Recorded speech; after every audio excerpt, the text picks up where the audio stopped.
If you want to change the world, start off by making your bed. If you make your bed every morning, you will have accomplished the first task of the day.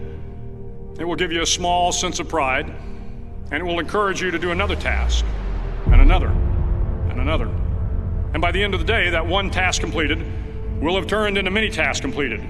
Making your bed will also reinforce the fact that the little things in life matter. If you can't do the little things right, you'll never be able to do the big things right. And if by chance you have a miserable day, you will come home to a bed that is made, that you made. And a made bed gives you encouragement that tomorrow will be better. To pass SEAL training, there are a series of long swims that must be completed. One is the night swim. Before the swim, the instructors joyfully brief the students on all the species of sharks that inhabit the waters off San Clemente. They assure you, however, that no student has ever been eaten by a shark, at least not that they can remember. But you are also taught that if a shark begins to circle your position, stand your ground. Do not swim away. Do not act afraid. And if the shark, hungry for a midnight snack, darts towards you, then summons up all your strength and punch him in the snout, and he will turn and swim away. There are a lot of sharks in the world. If you hope to complete the swim, you will have to deal with them. So if you want to change the world, don't back down from the sharks. Over a few weeks of difficult training, my SEAL class, which started with 150 men, was down to just 42. There were now 6 boat crews of 7 men each. I was in the boat with the tall guys, but the best boat crew we had was made up of the little guys, the Munchkin crew, we called them. No one was over 5'5".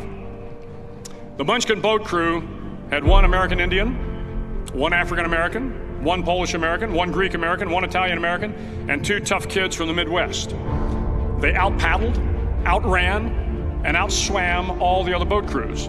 The big men in the other boat crews would always make good-natured fun of the tiny little flippers the Munchkins put on their tiny little feet prior to every swim. But somehow these little guys from every corner of the nation and the world always had the last laugh, swimming faster than everyone and reaching the shore long before the rest of us. SEAL training was a great equalizer. Nothing mattered but your will to succeed, not your color, not your ethnic background, not your education, not your social status. If you want to change the world, measure a person by the size of their heart, not by the size of their flippers. The 9th week of training is referred to as Hell Week. It is 6 days of no sleep, constant physical and mental harassment, and 1 special day at the Mud Flats. The Mud Flats are an area between San Diego and Tijuana where the water runs off and creates the Tijuana Sloughs, a swampy patch of terrain where the mud will engulf you. It is on Wednesday of Hell Week that you paddle down to the Mud Flats and spend the next 15 hours trying to survive this freezing cold, the howling wind, and the incessant pressure to quit from the instructors.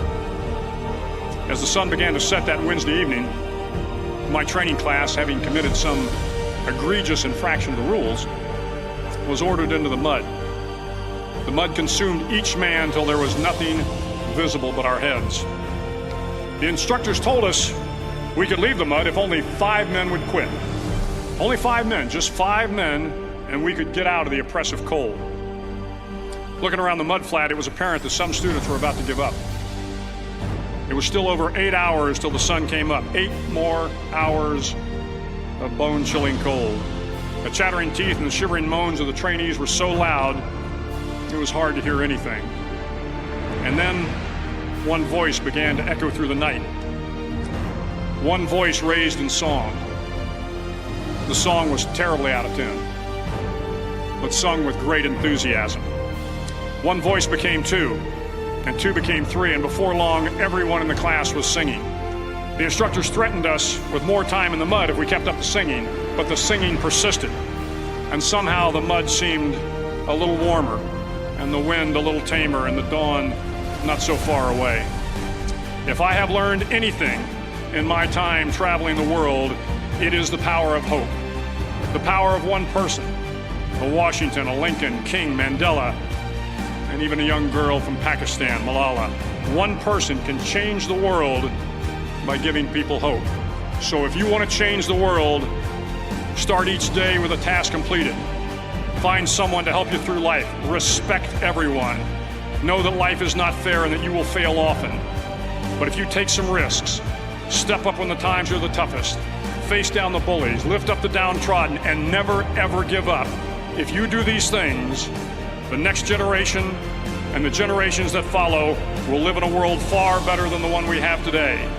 And what started here will indeed have changed the world for the better.